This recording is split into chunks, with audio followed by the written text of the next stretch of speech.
উম্মুল মুমিনিন তিনি আব্দুল্লাহ ইবনে জুবায়েরের মতো সাহাবী, নিজের ভাগিনা, তাকে বলতেছে তোর লগে আর এই কথা কমো না, তোর লগে শুধু কথা কমো না তা না, আমার ঘরে কোনোদিন তুই আসবি না, কখনো আমার ঘরে তুই আসবি না, যা বেরিয়ে যা, বের করে দিস।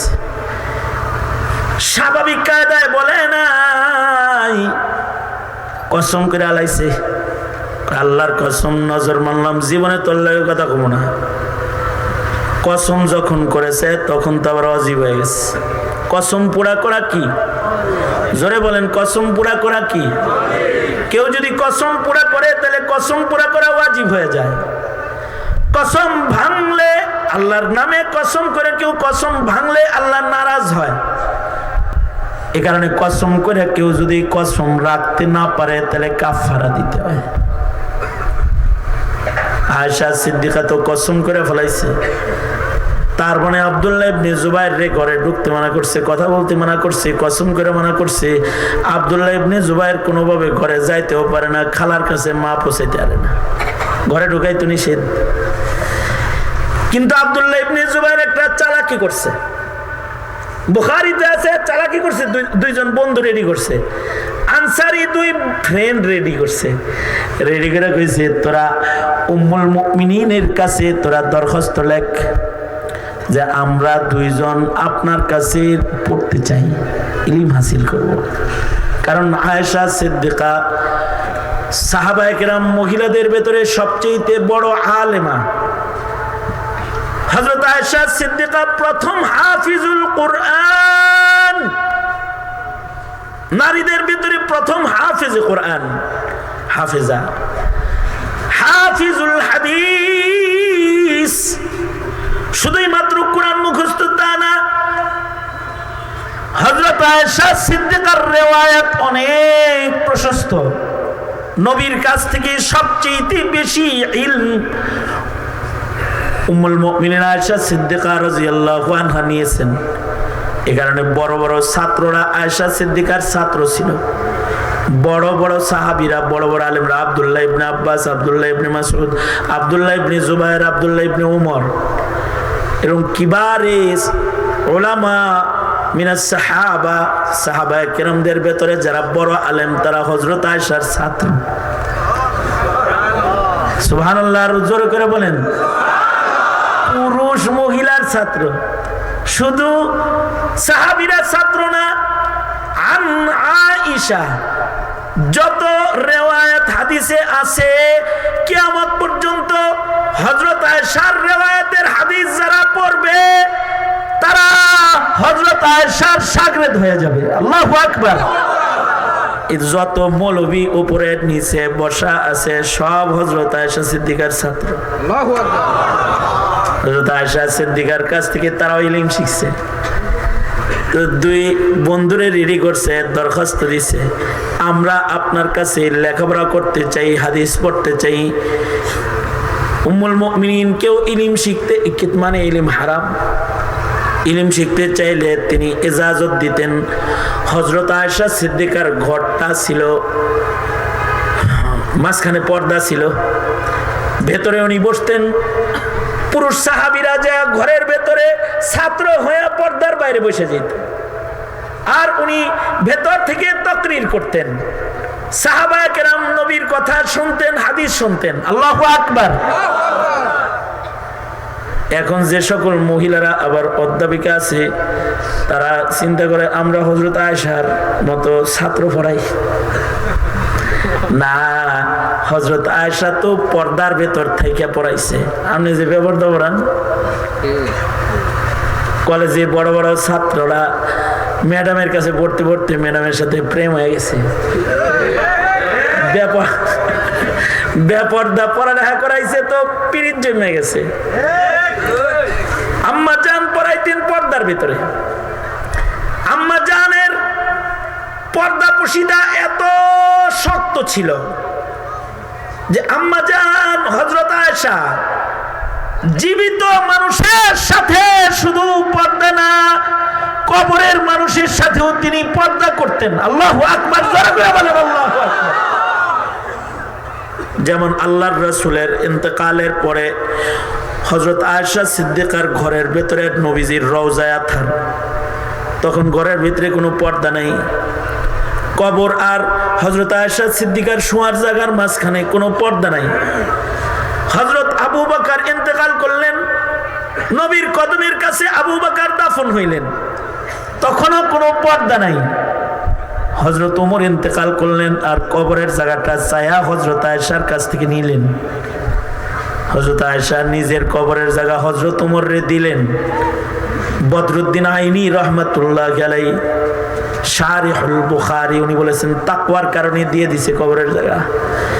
নবীর সামনে এত অল্প আমল নিয়ে আমি কেমনে দাঁড়াবো? ওমর দাঁড়াক, ওমর তো নবী হওয়ার উপযুক্ত, এই কারণে ওমর দাঁড়াক, নবীর পাশে ওমর রে মানাই দিয়ে দিছে নিজের জায়গা। এবার হযরত ওমরের কবর হয়েছে হযরত আয়েশা সিদ্দিকা রাদিয়াল্লাহু আনহার ঘরে। হযরত আয়েশা এবার কবর কমপ্লিট হওয়ার সাথে সাথে বললেন, এবার আমার ঘরের মাঝখানে শক্ত মোটা একটা পর্দা বেড়া লাগাও। কেন বেড়া লাগাবো? এতদিন বেড়া ছিল না, এখন বেড়া হবে কেন? কবর একদিকে, আপনি আরেক দিকে কেন? এতদিন পাশে ছিল স্বামী, স্বামীর সাথে পর্দা নাই, পাশে ছিল আবু বকর আমার বাবা, বাবার সাথে পর্দা নাই, কিন্তু এখন ওমর ঢুকে গেছে। ওমরের সাথে এক ঘরে থাকতেন না, ঘর ভিন্ন হইতে, এ কারণে ঘরের মাঝখান দিয়ে বেড়া লাগায় ঘর আলাদা বানায় ফেলা। কি বললাম? হযরত আয়েশা পর্দা করতেছে কার লগে? ওমরের লগে। কি জীবিত ওমর না মৃত ওমর? এটাকে বলে শরীয়তে ইসলামে পর্দার বিধান। এত সতর্ক থাকতে হয়।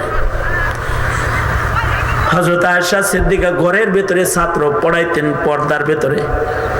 উনি এক পাশে বসতেন আর এক পাশে সাহাবায়ে কেরাম বসতেন।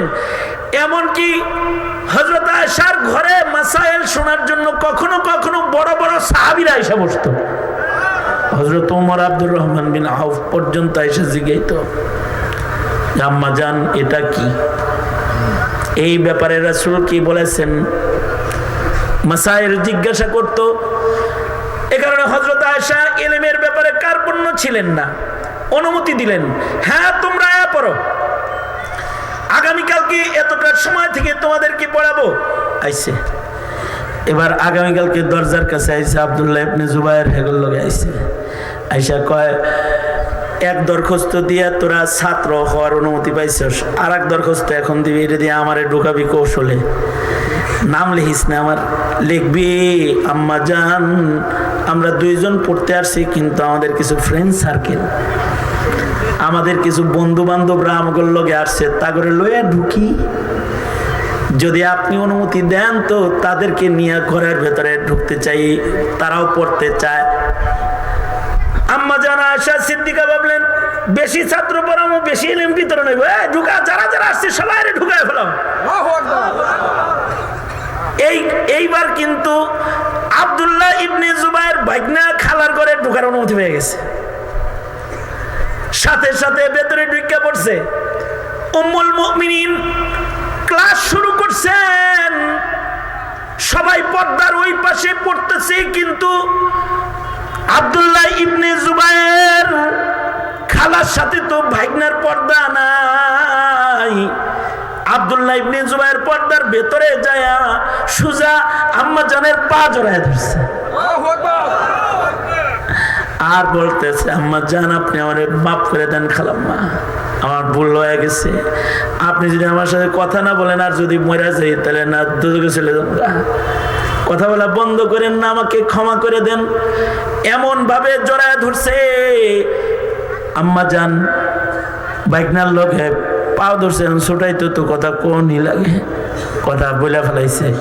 কথা যখন বলছে তো কসম তখন আছে না ভেঙে গেছে, কসম আছে না ভেঙে গেছে, কসম ভেঙে গেছে। তার মানে আম্মা জান হযরত আয়েশা আল্লাহর নামে কসম করে কসমটা পুরা করতে পারলেন না, কসম ভেঙেছে। এবার মাথার উপরে কাফারা আসছে। আম্মা জান হযরত আয়েশার তাকওয়া কত, আমি তাকওয়া বোঝানোর জন্য বলতেছি। আল্লাহ কেমন পবিত্র মানুষে আগে জান্নাত দিবে, সাহাবীদের আগে জান্নাত এমনি না, তারা গুনাহ তো করে নাই। আমরা তো গুনাহ কইরা তওবা করতে পারি না। গুনাহ করছে কিন্তু মুখ দিয়ে বলে না আস্তাগফিরুল্লাহ, আল্লাহ মাফ চাই, এটা কয় না।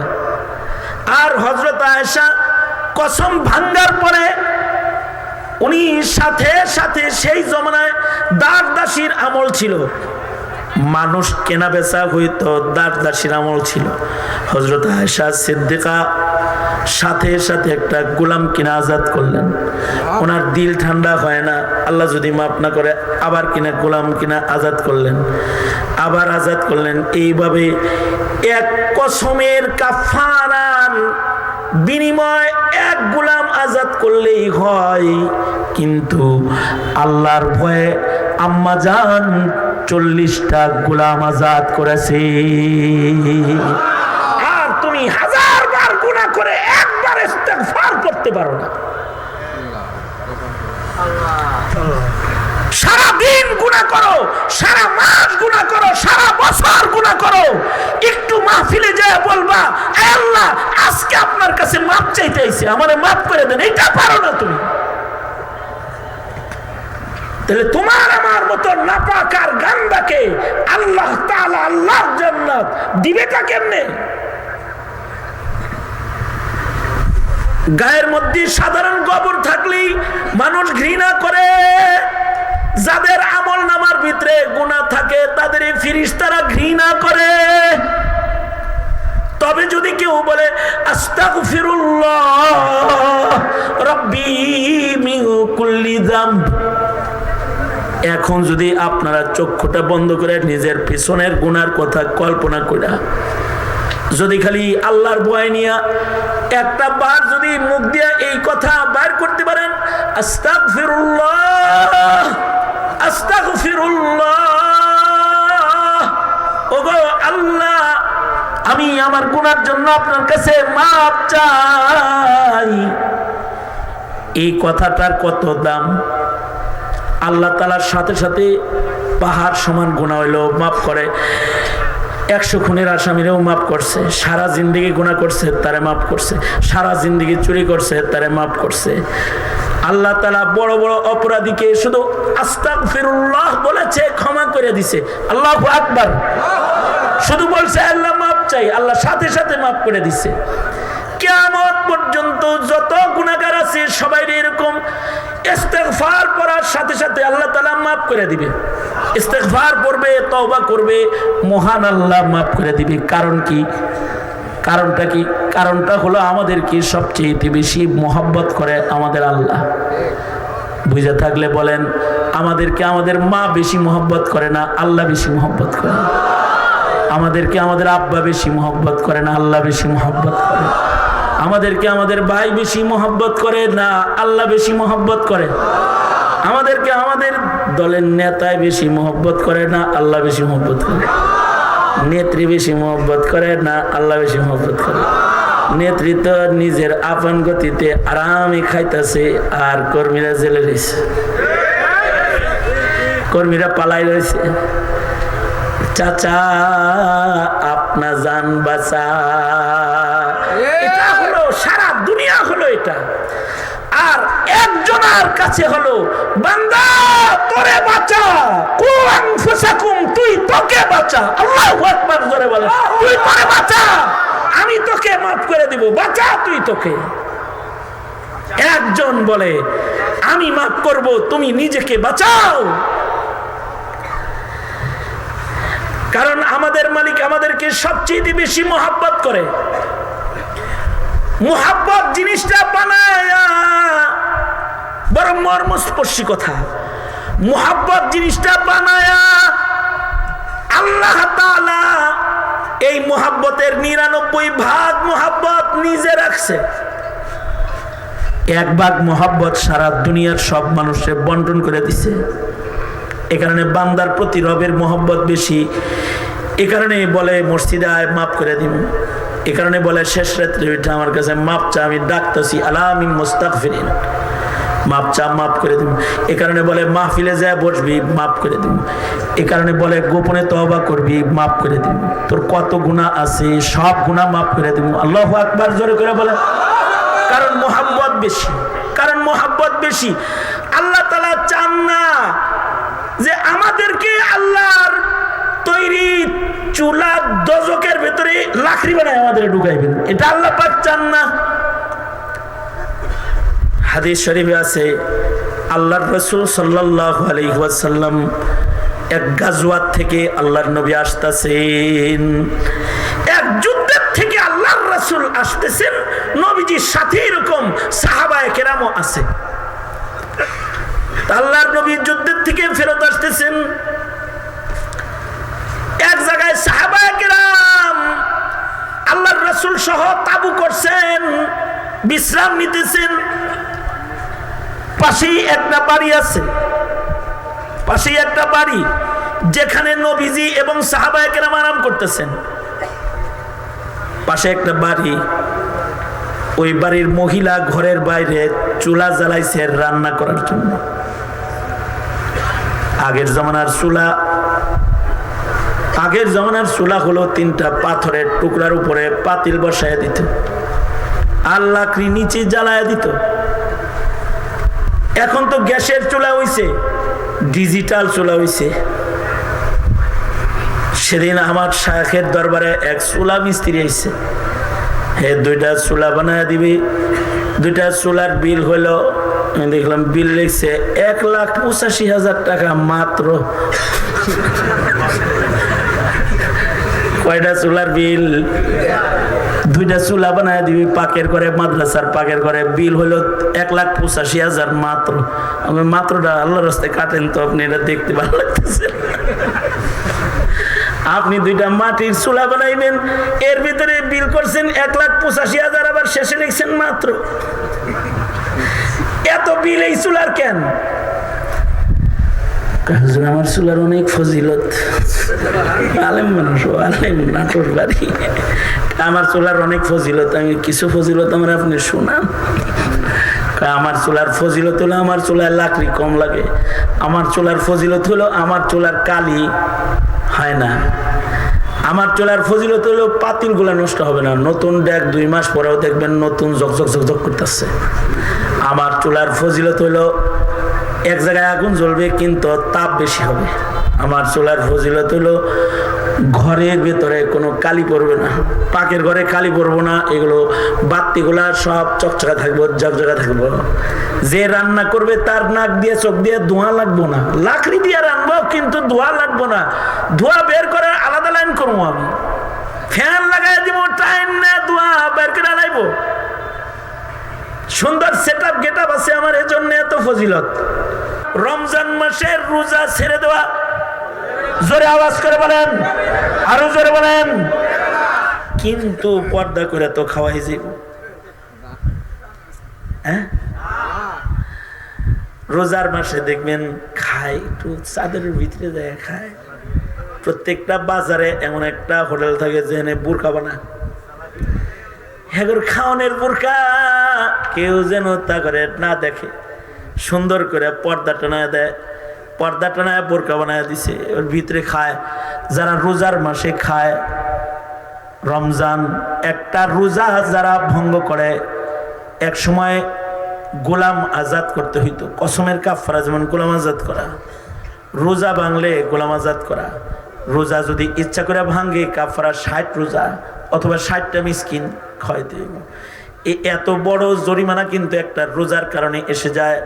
রোজা শুধু খাইলে ভাঙে নাকি গুনাহ করলেও ভাঙে? গুনাহ করলেও রোজা নষ্ট হয়ে যায়। সুতরাং নিষিদ্ধ কোনো কর্মকাণ্ড রোজা রাইখা কইরা রোজা ভাঙ্গা কবিরা গুনাহ করব না। হজ না করা কবিরা গুনাহ, যাকাত না দেওয়া কবিরা গুনাহ, যত ইবাদত আছে ইবাদত গুলো না করা, ফরজ হুকুম যা আল্লাহর আছে এগুলো না করা কবিরা গুনাহ। তার মানে গুনাহ করব না মানে হলো ফরজ ইবাদত ছাড়বো না, কোনো নিষিদ্ধ কর্ম করব না। একটার ভিতরে দুইটা ঢুকছে, ঠিক কিনা জোরে আওয়াজ করে বলেন। আচ্ছা, আপাতত মান্য নিলাম যে আমরা সবাই ইবাদত ছাড়বো না, গুনাহ করবো না, এর ভিতরে আছি, যেহেতু হাত তুলে ওয়াদা করছি। এরপরেও কিন্তু আমরা সবাই একসাথে জান্নাতে যেতে পারবো না। কিছু কিছু খাসলতের কারণে ইবাদত করার পরেও জান্নাতে যাওয়া তার লেট হয়ে যাবে। আপনার আমার বিবির ঘরের চাইতে আল্লাহ পাকের জান্নাতের ঘর কম দামি ঘর না। মালা আইনুন রাআত ওয়ালা উযুনুন সামিআত ওয়ালা খাতারা আলা কলবি বাশার। দুনিয়ার বাসর কল্পনা করা যায়, কিন্তু জান্নাতের বাসর কল্পনা করার না। জান্নাতের ঘরটা এত সুন্দর যে কোনো চোখ ওটা চোখে দেখে নাই কোনোদিন, কোনো কান কানে শুনে নাই কোনোদিন তার বর্ণনা। এমনকি কোনো আর্কিটেকচার তার ডিজাইনের মধ্যে জান্নাতের সৌন্দর্য আঁকতে পারবে? জোরে বলেন, আরো জোরে বলেন। এত সুন্দর জান্নাতের ভেতরে নাপাক নিয়ে কি ঢোকা যায়? এই জন্যেই সাহাবায়ে কেরামের কোনো গুনাহ হইলে আমাদের মতো গুনাহ মাথায় নিয়ে ঘুরে বেড়াইতো না। কে না জানে যে মাহফিলে বসলে আল্লাহ গুনাহ মাফ করে দেয়? সবাই জানে না? ছোটকাল থেকে ওয়াজটা শুনতেছে যে মাহফিলে গেলে আল্লাহ পাক সব গুনাহ ধুইয়া দেয়। আল্লাহু আকবার, জোরে করে বলেন আল্লাহু আকবার। এটা জানার পরেও বহু মানুষ এই বাজারেই আছে যারা এখনো আহে নাই, ঠিক না? আছে না? নাই? আছে না?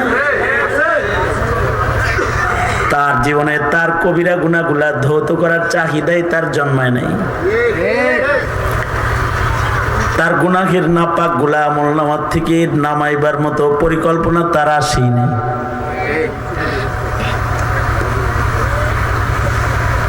যদি কারণ না আসে তাহলে হলো মগা গ্রুপের চেয়ারম্যান। ওকে, আর আমাদের মধ্যে আর সাহাবীদের ভেতরে ব্যবধান হলো এটাই বড় ব্যবধান। নবীর কোন সাহাবী ছোট্ট গুনাহ কইরা স্থির থাকতে পারেনি, অস্থির হয়ে গেছে। কেমনি আমল নামা থেকে এটা নামাবে?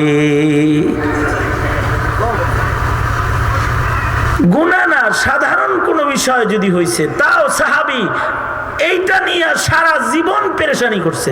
যেমন বুখারী শরীফে ওয়াকিআ বর্ণিত, হযরত আম্মা জান আয়েশা সিদ্দিকা, ইকো বন্ধ করে দে, আর মুসরামুসরি করবি না, দুই কাম।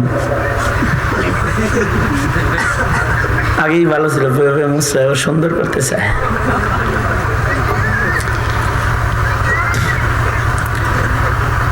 আম্মা জান হযরত আয়েশা সিদ্দিকা রাদিয়াল্লাহু আনহা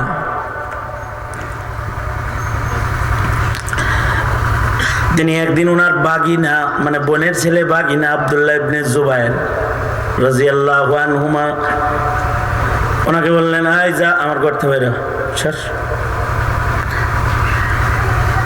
আর জীবনে কোনোদিন আমি তোর সাথে কথা বলবো না, আমার ঘরে জীবনে কোনোদিন ঢুকবি না। অনেক সময় রাগ করে একজন একজন লোক আর ইলা না, কেন আঙ্গুল দিয়ে কেন আঙ্গুল দিয়ে কাটাকাটি তার লাগে আর কোনো কথাবার্তা নেই, তোর সাথে আর কথা বলবো না। তো মনে রাখতে হবে এই কোনো ওজর ছাড়া ভাই ভাইয়ের সাথে যদি 3 দিনের বেশি কথা বন্ধ রাখে আল্লাহ নারাজ হয়। এমনকি কোনো কারণ ছাড়া একে অপরের ভিতরে কথাবার্তা বন্ধ রাখছে, এর ভিতরে যদি মারা যায়, আবু দাউদ শরীফের হাদিস আছে, সে দোজখে চলে যাবে। নাউজুবিল্লাহ, আরো আস্তে করে কোন। কিছু কিছু দুই ভাই আছে এক বাড়িতে থাকে, একজন আরেকজনের কথা কয় না, আছে না? আছে না? খুদাই কোনো কারণ ছাড়া কথা কয় না। কিছু কিছু স্বামী স্ত্রী আছে, এরা যখন ইলেকশনে দাঁড়ায় তখন কথা কয় না। ইলেকশন বুঝেন? ইলেকশন, হ্যাঁ, ঘরের ভেতরে যখন কাজে লাগে তখন দুই পার্টি হয়ে যায়। একজন আওয়ামী লীগ আর একজন বিএনপি, কয় পোলাবান্য কিছু বাঘ যোগ হয়ে যায়, কিছু আওয়ামী লীগে যায়, কিছু বিএনপি। ইলেকশন যখন চলতে থাকে তখন ইলেকশনের সময় অনেক লম্বা হয়।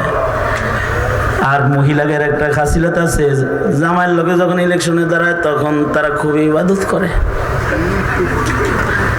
দিনের বেলায় রোজা রাখে, রাতের বেলায় নামাজ পড়ে, কোরআন শরীফ পড়ে, জিকির করে, আর তাসবিহ তুলে।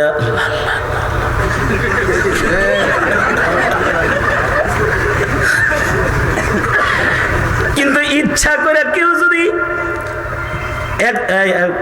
মানে এই তাজুল ভাই কতক্ষণ পরে আমার পরের গাড়ি কয়টায় আইব একটা এস্টিমেট শুরু করি নাকি? আপনারা কতক্ষণ আছেন আজকে? সারা রাত? বিশ্বাস করি না আমি, এর আগে আমি টেস্ট করে দেখছি আপনাকে। কয়েকদিন আগে আমি পাশে আইছিলাম, 12টায় আমি উঠছি, আপনারা গেছেন গা? হ্যাঁ, আলামিনে গেছেন কেন? ছিলেন আজকে আছেন? আচ্ছা, ওয়াজ একটু পরে করি, আগে একটু খাতির হয়ে লোক আপনাদের লোক, ঠিক আছে না?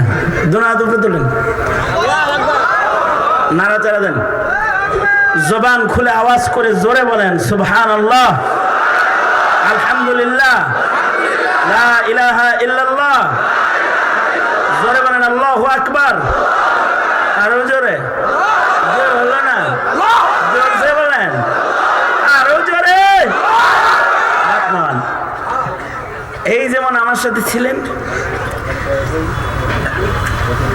জরুরি জরুরি কিছু কথা আমি হাসির চলে বললো, আপনারা হাসির চলে নিয়েন না, আপনারা সিরিয়াস নিয়েন।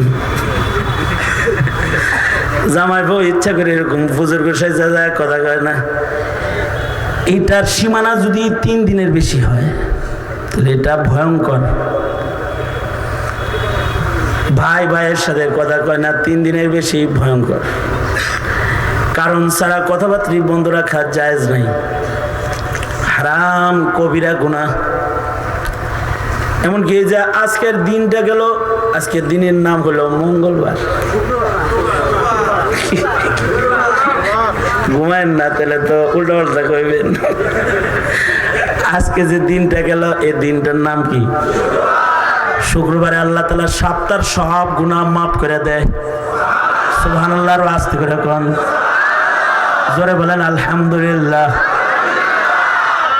ইয়াউমুল জুমাতে আল্লাহ তাআলা সপ্তাহের গুনাহ বান্দার মাফ করে দেয়, কিন্তু অল্প একটু সবার ফাইল জমা নিয়া মাগফিরাত সিল মারো, কিন্তু কয় এই ওই দুইটারে দিস না, দুইজনের ভিতরে ভেজাল আছে। এরা দুইজন যেহেতু একজন আর একজনের ক্ষমা করতে পারতেছে না, এরা দুইজন যেহেতু একজন আর একজনের ছাড় দিতে পারতেছে না, এরা দুইজন যেহেতু মিলতে পারতেছে না, একজন আর একজনের প্রতি দয়াদ্র হইতে পারতেছে না, অগর ক্ষমা হবে না, অগর ফাইলটা আটকায় থুয়ে দেয়। এমনকি 3 দিনের বেশি হয়ে গেলে ইবাদত বন্দি উপরে যায় না। আরো কত কত ভয়ঙ্কর কথা আল্লাহর রাসূল বলছেন, বিনা কারণে কেউ কারোর সাথে কথাবার্তা বন্ধ করা যাবে।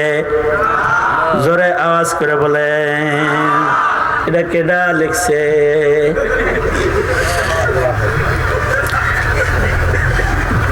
যা লিখছে এটা আপনারা শুনেন না, বিনা কারণে না। কি শুনবেন? বিনা কারণে কথা বন্ধ করা যাবে? কিন্তু যদি বেদাতি হয় তাহলে কথা বলার দরকার নাই। কিন্তু যদি হিন্দু পার্টি হয়, কি হিন্দুর দল করে, মনে করেন ভারত করে, এ মোদি পার্টি হলে কথা বলা যাবে?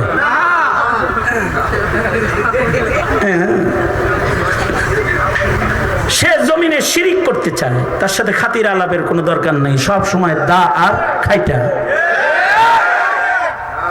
সে নাস্তিকের দল করে, দেশে নাস্তিক্যবাদ প্রতিষ্ঠার চক্রান্তে সে লিপ্ত, তার সাথে আই লাভ ইউ এগুলো বলার কোনো দরকার নেই। কারণ মুহাব্বত কার জন্য? জোরে আওয়াজ করে বলেন। বুখারী শরীফের রিওয়ায়াত, আল্লাহর রাসূল বলেন, মান আতা লিল্লাহ ওয়া মানাআ লিল্লাহ ওয়া আহাব্বা লিল্লাহ ওয়া আবগাযা লিল্লাহ ফাকাদ ইসতাকমালাল ঈমান। আল্লাহর নবী কয়, কেউ কাউরে কিছু দিছে আল্লাহর জন্য দিছে, ভোট দিছে আল্লাহর জন্য দিছে, আর মার্কাটা দেখা একটু থুতু লাগাই দিছে, ঘৃণা করছে, এটারে আল্লাহর জন্য করছে, কারণ এটারে দিলে পরে সব মুশরিক হয়ে যাওয়ার সম্ভাবনা আছে, নাস্তিক হয়ে যাওয়ার সম্ভাবনা আছে। ঘৃণা করছে কার জন্য? জোরে আওয়াজ করে বলেন, আল্লাহর জন্য। কারোর সাথে দুশ্মনী, কাউকে কিছু দেওয়া, টাকা দেওয়া, পয়সা দেওয়া, ভোট দেওয়া, ভোটটাও তো দেওয়াই তো হয়, ভোটটা সমর্থন দেওয়া, মনে করেন এটাও তো একটা দেওয়া হইল না? মনে করেন মাদ্রাসার থেকে হুজুর আইছে চান্দানিতে, অন্যদিকে এরকম চাহিদা তাকায় থাকে, গানের চান্দানিতে আইসা কয়, কি খবর ভাই, কেমন আছেন, কে কে আইব এবার? খুব খুশি, চান্দা এবার আর মুখ কালো করে না, এবার দিতেছে, খুব খুশি। এর ঈমান নাই। ঠিক বললেও ঠিক, না বললেও এটাই ঠিক, নবী বলছে এটা ঠিক, এর ঈমান নষ্ট হয়ে যেতেছে। কাউকে কিছু দিবে কার জন্য? জোরে আওয়াজ করে বলেন। কাউকে যদি না বলে বলবে কার জন্য? কাউকে যদি হ্যাঁ বলে বলবে কার জন্য? কাউকে কিছু দিবে কার জন্য? আর কাউকে যদি বলে আমি আপনাকে ভালোবাসি, এটাও বলতে হবে কার জন্য? কার জন্য? উহিব্বুকা ফিল্লাহ। আরবিটা শিখালেন, বলেন উহিব্বুকা ফিল্লাহ, উহিব্বুকা ফিল্লাহ। আমি আপনাকে আল্লাহর জন্য ভালোবাসি। ছেলেরে অনেক সময় আল্লাহর জন্য ভালোবাসা হয়, অনেক সময় নিজের ছেলেকেও আল্লাহর খেলাফ ভালোবাসা হয়। ছেলে এমন জিনিস চাইতেছে যেটা দিয়ে সে গুনাহ করবে। আব্বু আমরা বান্ধবীদের সাথে কক্সবাজার যাব, ওই যাইব কক্সবাজার যাইব, যা কি করবে? ডান্স করবে, গান গাবে, মনে যা চায় তাই করবে, চান্স পাইলে গান লাগাবে। না, এটা মুন্সিগঞ্জের কথা বলছি না, আমাদের এলাকার বদনাম করছি। চান্স পাইলে পরে বেপরদা বেহায়াপনা করবে, বাপে জানে। বাপে জানে কি জানে না? নাম দিছে শিক্ষা সফর। নাম কি সফর? আসলে এগুলো শয়তানি আয়োজনে গেছে, যা হবে সব শয়তানি আয়োজন হবে। বাপ জানে, জান্না শুন্না করে যাও যাও যাও। এই ভালোবাসাটা এটা ইমানের খেলাফ ভালোবাসা। জোরে আওয়াজ করে বলেন ঠিক না বে ঠিক? জোরে বলেন। আর যদি কারোর সাথে রাগ করে,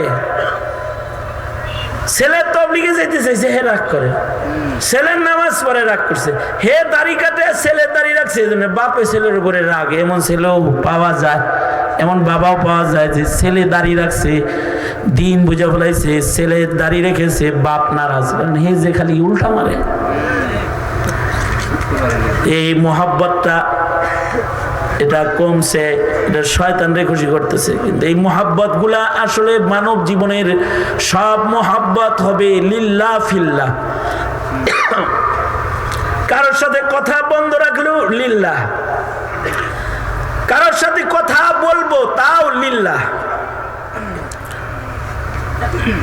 এখানে যার সাথে কথা বন্ধ করতে নাই, কিন্তু হযরত আয়েশা সিদ্দিকা উম্মুল মুমিনিন তিনি আব্দুল্লাহ ইবনে জুবায়েরের মতো সাহাবী, নিজের ভাগিনা, তাকে বলতেছে তোর লগে আরই কথা কমু না, তোর লগে শুধু কথা কমু না তার না, আমার ঘরে কোনোদিন তুই আসবি না, কখনো আমার ঘরে তুই আসবি না, যা বেরিয়ে যা, বের করে দিস।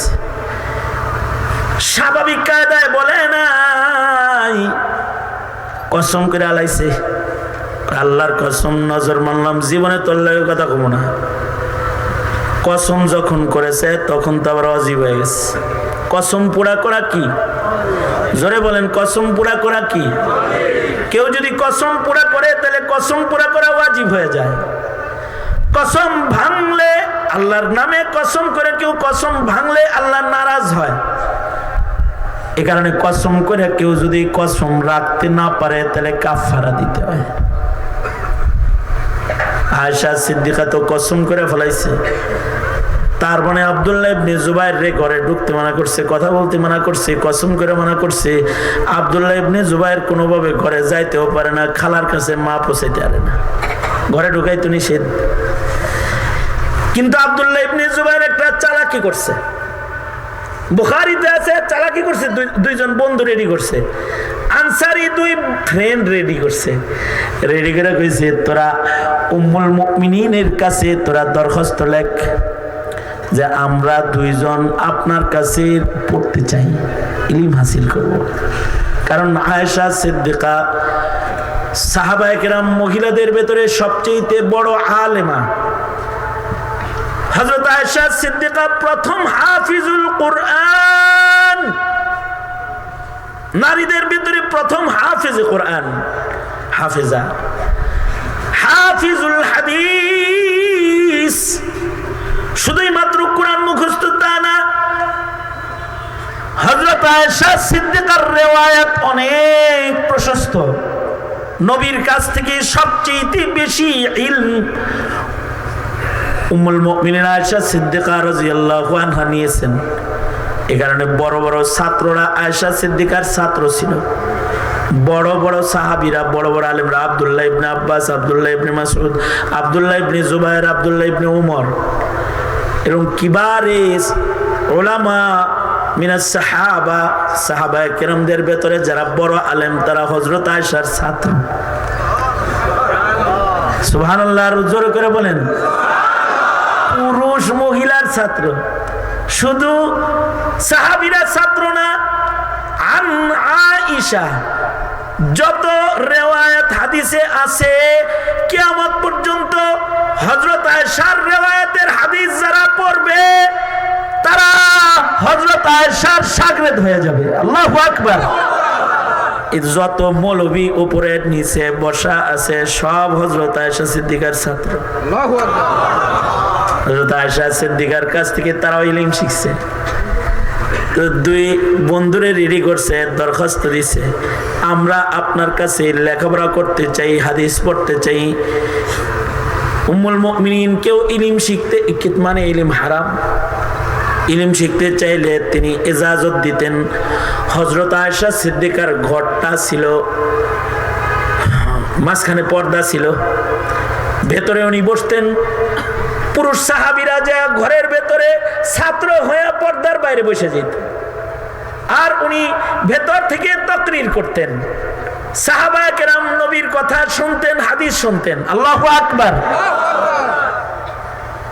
এখন যে সকল মহিলারা আবার অধ্যাপিকা আছে তারা চিন্তা করে আমরা হযরত আয়েশার মতো ছাত্র পড়াই। না, হযরত আয়েশা তো পর্দার ভেতর থেকে পড়াইছে। আপনি যে বেপরদা পড়ান, কলেজে বড় বড় ছাত্ররা ম্যাডামের কাছে পড়তে পড়তে ম্যাডামের সাথে প্রেম হয়ে গেছে, বেপরদা পড়ালেখা করাইছে তো পিরিত জমে গেছে। আম্মা জান পড়াইতেন পর্দার ভিতরে। আম্মা জানের পর্দা পশিদা এত শক্ত ছিল যে আম্মা জান হযরত আয়েশা জীবিত মানুষের সাথে শুধু পর্দা না, কবরের মানুষের সাথেও তিনি পর্দা করতেন। আল্লাহু আকবার। আল্লাহু আকবার। যেমন আল্লাহর রাসূলের ইন্তেকালের পরে হযরত আয়েশা সিদ্দিকার ঘরের ভেতরে নবীজির রওজায়ে আতহার, তখন ঘরের ভিতরে কোনো পর্দা নাই। কবর আর হযরত আয়েশা সিদ্দিকার শোয়ার জায়গার মাঝখানে কোনো পর্দা নাই। হযরত আবু বকর ইন্তেকাল করলেন, নবীর কদমের কাছে আবু বকর দাফন হইলেন, তখনও কোনো পর্দা নাই। হযরত ওমর ইন্তেকাল করলেন আর কবরের জায়গাটা চায়া হযরত আয়েশার কাছ থেকে নিলেন। হযরত আয়েশা নিজের কবরের জায়গা হযরত ওমরে দিলেন। বদরুদ্দিন আইনি রহমাতুল্লাহি আলাইহি শারিহুল বুখারী উনি বলেছেন তাকওয়ার কারণে দিয়ে দিছে কবরের জায়গা। নবীর সামনে এত অল্প আমল নিয়ে আমি কেমনে দাঁড়াবো? ওমর দাঁড়াক, ওমর তো নবী হওয়ার উপযুক্ত, এই কারণে ওমর দাঁড়াক, নবীর পাশে ওমর রে মানাইব, দিয়ে দিছে নিজের জায়গা। এবার হযরত ওমরের কবর হয়েছে হযরত আয়েশা সিদ্দিকা রাদিয়াল্লাহু আনহার ঘরে। হযরত আয়েশা এবার কবর কমপ্লিট হওয়ার সাথে সাথে বললেন, এবার আমার ঘরের মাঝখানে শক্ত মোটা একটা পর্দা বেড়া লাগাও। কেন বেড়া লাগাবো? এতদিন বেড়া ছিল না, এখন বেড়া হবে কেন? কবর একদিকে, আপনি আরেক দিকে কেন? এতদিন পাশে ছিল স্বামী, স্বামীর সাথে পর্দা নাই, পাশে ছিল আবু বকর আমার বাবা, বাবার সাথে পর্দা নাই, কিন্তু এখন ওমর ঢুকে গেছে। ওমরের সাথে এক ঘরে থাকতে না, ঘর ভিন্ন হইতে, এ কারণে ঘরের মাঝখান দিয়ে বেড়া লাগায় ঘর আলাদা বানায় ফেলা। কি বললাম? হযরত আয়েশা পর্দা করতেছে কার লগে? ওমরের লগে। কি জীবিত ওমর না মৃত ওমর? এটাকে বলে শরীয়তে ইসলামে পর্দার বিধান। এত সতর্ক থাকতে হয়। হযরত আয়েশা সিদ্দিকা ঘরের ভেতরে ছাত্র পড়াইতেন পর্দার ভেতরে। উনি এক পাশে বসতেন আর এক পাশে সাহাবায়ে কেরাম বসতেন। এমনকি হযরত আয়েশার ঘরে মাসাইল শোনার জন্য কখনো কখনো বড় বড় সাহাবীরা এসে বসতো। হযরত ওমর আব্দুর রহমান বিন আউফ পর্যন্ত এসে জিজ্ঞাসা, আম্মা জান এটা কি? এই ব্যাপারে রাসূল কি বলেছেন? মাসাইল জিজ্ঞাসা করত। এ কারণে হযরত আয়েশা ইলমের ব্যাপারে কার্পণ্য ছিলেন না, অনুমতি দিলেন, হ্যাঁ তোমরা আয়া পড়ো, আগামীকালকে এতটা সময় থেকে তোমাদেরকে পড়াবো। আইছে এবার আগামীকালকে দরজার কাছে আইছে আব্দুল্লাহ ইবনে জুবায়ের, হেগল লগে আইছে। আয়েশা কয়, এক দরখাস্ত দিয়া তোরা ছাত্র হওয়ার অনুমতি পাইছস, আর এক দরখাস্ত এখন দিবি, এটা দিয়ে আমারে ঢুকাবি কৌশলে, নাম লিখিস না আমার, লিখবি আম্মা জান আমরা দুইজন পড়তে আসছি, কিন্তু আমাদের কিছু ফ্রেন্ড সার্কেল, আমাদের কিছু বন্ধু বান্ধবরা আমাকে লগে আসছে, তা করে লইয়া ঢুকি, যদি আপনি অনুমতি দেন তো তাদেরকে নিয়ে ঘরের ভেতরে ঢুকতে চাই, তারাও পড়তে চায়। আম্মা জান আয়েশা সিদ্দিকা ভাবলেন, বেশি ছাত্র পড়ামো, বেশি ইলম বিতরণ হইব, ঢুকা, যারা যারা আসছে সবাই ঢুকায় ফেলাম। এইবার কিন্তু আব্দুল্লাহ ইবনে জুবায়ের ভাগনা খালার ঘরে ঢুকার অনুমতি পেয়ে গেছে, সাথে সাথে ভেতরে ঢুকে পড়ছে। উম্মুল মুমিনিন ক্লাস শুরু করছেন, সবাই পর্দার ওই পাশে পড়তেছে, কিন্তু আব্দুল্লাহ ইবনে জুবায়ের খালার সাথে তো ভাগনার পর্দা নাই। আব্দুল্লাহ ইবনে জুবায়ের পর্দার ভেতরে যায় সুজা আম্মা জানের পা জড়ায় ধরছে আর বলতেছে, আম্মা জান আপনি আমার মাফ করে দেন খালাম্মা, আমার ভুল হয়ে গেছে, আপনি যদি আমার সাথে কথা না বলেন আর যদি মরে যাই তাহলে না দুজকে চলে যাবো, কথা বলা বন্ধ করেন না, আমাকে ক্ষমা করে দেন। এমন ভাবে জড়ায় ধরছে, আম্মা জান বাইকনার লোক পাও ধরছেন, ছোটাইতো তো কথা কোনই লাগে, কথা বলে ফেলাইছে। কথা যখন বলছে তো কসম তখন আছে না ভেঙে গেছে? কসম আছে না ভেঙে গেছে? কসম ভেঙে গেছে। তার মানে আম্মা জান হযরত আয়েশা আল্লাহর নামে কসম করে কসমটা পুরা করতে পারলেন না, কসম ভেঙেছে। এবার মাথার উপরে কাফারা আসছে।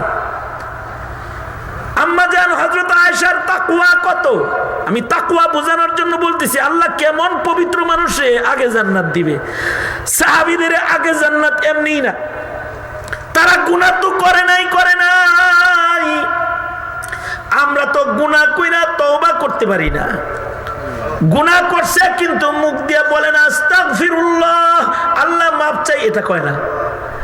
আর হযরত আয়েশা কসম ভাঙ্গার পরে উনি সাথে সাথে সেই জমানায় দাস দাসীর আমল ছিল, মানুষ কেনা বেচা হইতো, দাস দাসীর আমল ছিল। হযরত আয়েশা সিদ্দিকা সাথে সাথে একটা গোলাম কিনা আজাদ করলেন। ওনার দিল ঠান্ডা হয় না, আল্লাহ যদি মাফ না করে আবার কিনা গোলাম কিনা আজাদ করলেন, আবার আজাদ করলেন। এইভাবে এক কসমের কাফারার বিনিময় এক গোলাম আজাদ করলেই হয়, কিন্তু আল্লাহর ভয়ে আম্মা জান 40টা গোলাম আজাদ করেছে। আর তুমি 1000 বার গুনাহ করে একবার ইস্তেগফার করতে পারো না। সারা দিন গুনাহ করো, সারা মাস গুনাহ করো, সারা বছর গুনাহ করো, একটু মাহফিলে যায় বলবা আয় আল্লাহ আজকে আপনার কাছে মাপ চাইতে আইছি, আমারে মাফ করে দেন, এটা পারো না তুমি। তাহলে তোমার আমার মতো নাপাক আর গান্দাকে আল্লাহ তাআলা আল্লাহর জান্নাত দিবেটা কেমনে? গায়ের মধ্যে সাধারণ গোবর থাকলেই মানুষ ঘৃণা করে, যাদের আমল নামার ভিতরে গুনাহ থাকে তাদের এই ফেরেশতারা ঘৃণা করে। তবে যদি কেউ বলে আস্তাগফিরুল্লাহ রাব্বি মিন কুল্লি যামব, এখন যদি আপনারা চক্ষুটা বন্ধ করে নিজের পিছনের গুনার কথা কল্পনা করা, যদি খালি আল্লাহর ভয় নিয়ে একটা বার যদি মুখ দিয়ে এই কথা বাইর করতে পারেন, আস্তাগফিরুল্লাহ আস্তাগফিরুল্লাহ, ওগো আল্লাহ আমি আমার গুনার জন্য আপনার কাছে মাপ চাই, এই কথাটার কত দাম। আল্লাহ তাআলার সাথে সাথে পাহাড় সমান গুনাহ হইলেও মাফ করে। 100 খুনের আসামিরেও মাফ করছে, সারা জিন্দেগি গুনাহ করছে তারে মাফ করছে, সারা জিন্দেগি চুরি করছে তারে মাফ করছে। আল্লাহ তাআলা বড় বড় অপরাধীকে শুধু আস্তাগফিরুল্লাহ বলেছে ক্ষমা করে দিছে। আল্লাহু আকবার, শুধু বলছে আল্লাহ মাফ চাই, আল্লাহ সাথে সাথে মাফ করে দিছে। কিয়ামত পর্যন্ত যত গুনাহগার আছে সবাই এরকম ইস্তেগফার করার সাথে সাথে আল্লাহ তাআলা মাফ করে দিবে। ইস্তেগফার করবে, তওবা করবে, মহান আল্লাহ মাফ করে দিবে। কারণ কি? কারণটা কি? কারণটা হলো আমাদেরকে সবচেয়ে বেশি মহব্বত করে আমাদের আল্লাহ। বুঝে থাকলে বলেন, আমাদেরকে আমাদের মা বেশি মহব্বত করে না, আল্লাহ বেশি মহব্বত করে? আমাদেরকে আমাদের আব্বা বেশি মহব্বত করে না, আল্লাহ বেশি মহব্বত করে? আমাদেরকে আমাদের ভাই বেশি মহব্বত করে না, আল্লাহ বেশি মহব্বত করে? আমাদেরকে আমাদের দলের নেতায় বেশি মহব্বত করে না, আল্লাহ বেশি মহব্বত করে? নেত্রী বেশি মহব্বত করে না, আল্লাহ বেশি মহব্বত করে? নেত্রী তো নিজের আপন গতিতে আরামে খাইতেছে, আর কর্মীরা জেলে রয়েছে, কর্মীরা পালাই রয়েছে। চাচা আপনা জান বাঁচা, এটা হলো সারা দুনিয়া হলো এটা। আর একজনের কাছে হলো বান্দা তোরে বাঁচা, কু আনফুসাকুম, তুই তোকে বাঁচা। আল্লাহু আকবার, জোরে বলে, তুই তোরে বাঁচা, আমি তোকে মাফ করে দিব, বাঁচা তুই তোকে। একজন বলে আমি মাফ করব, তুমি নিজেকে বাঁচাও। কারণ আমাদের মালিক আমাদেরকে সবচেয়ে বেশি মহব্বত করে। মহব্বত জিনিসটা বানায়া বড় মর্মস্পর্শী কথা। মহব্বত জিনিসটা বানায়া আল্লাহ তাআলা এই মহব্বতের 99 ভাগ মহব্বত নিজে রাখছে। 1 ভাগ মহব্বত সারা দুনিয়ার সব মানুষের বন্টন করে দিছে। এ কারণে বান্দার প্রতি রবের মহব্বত বেশি। এ কারণে বলে মসজিদে আয় মাফ করে দিব। এ কারণে বলে শেষ রাত্রে উঠে আমার কাছে মাপ চা, আমি ডাকতেছি আলামিন মুস্তাগফিরিন, মাপ চা, মাফ করে দিব। এ কারণে বলে মাহফিলে যায় বসবি, মাফ করে দিব। এ কারণে বলে গোপনে তওবা করবি, মাফ করে দিব। তোর কত গুনাহ আছে সব গুনাহ মাফ করে দিব। আল্লাহু আকবার, জোরে করে বলে। কারণ মহব্বত বেশি, কারণ মহব্বত বেশি। আল্লাহ তাআলা চান না যে আমাদেরকে আল্লাহর তৈরি চুলা দজকের ভেতরে লাকড়ি বানায় আমাদের ঢুকাইবেন, এটা আল্লাহ পাক চান না। হাদিস শরীফে আছে আল্লাহর রাসূল সাল্লাল্লাহু আলাইহি ওয়াসাল্লাম এক গাজওয়াত থেকে আল্লাহর নবী আসতেছেন, এক যুদ্ধের থেকে আল্লাহর রাসূল আসতেছেন, নবীজির সাথে এরকম সাহাবায়ে কেরামও আছে। আল্লাহর নবী যুদ্ধের থেকে ফেরত আসতেছেন,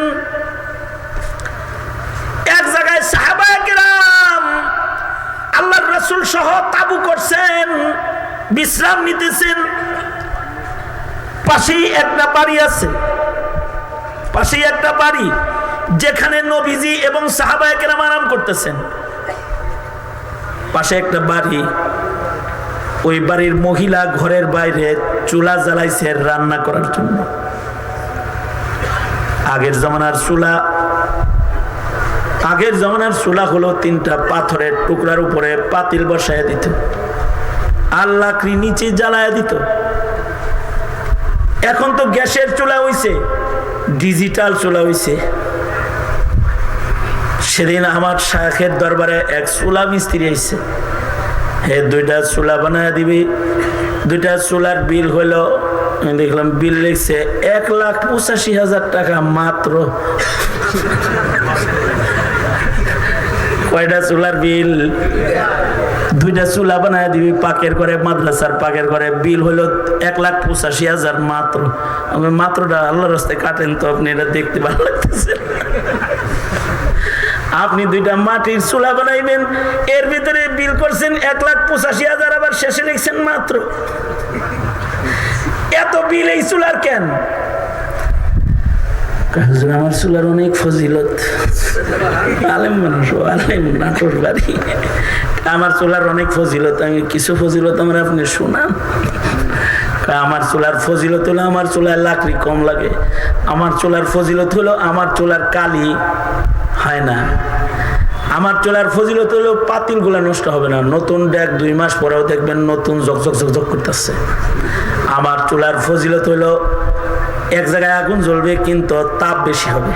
আমার চুলার ফজিলত হলো ঘরের ভেতরে কোনো কালি পড়বে না, পাকের ঘরে কালি পড়বো না, এগুলো বাতিগুলা সব চকচকা থাকবো, ঝকঝকা থাকবো। যে রান্না করবে তার নাক দিয়ে চোখ দিয়ে ধোঁয়া লাগবো না, লাকড়ি দিয়ে রান্নাবো কিন্তু ধোঁয়া লাগবো না, ধোঁয়া বের করে আলাদা লাইন করবো। আমি ফ্যান লাগাই দিব, টাইম না ধোঁয়া বের করে লাইবো। সুন্দর সেটআপ গেটআপ আছে আমার, এজন্য এত ফজিলত।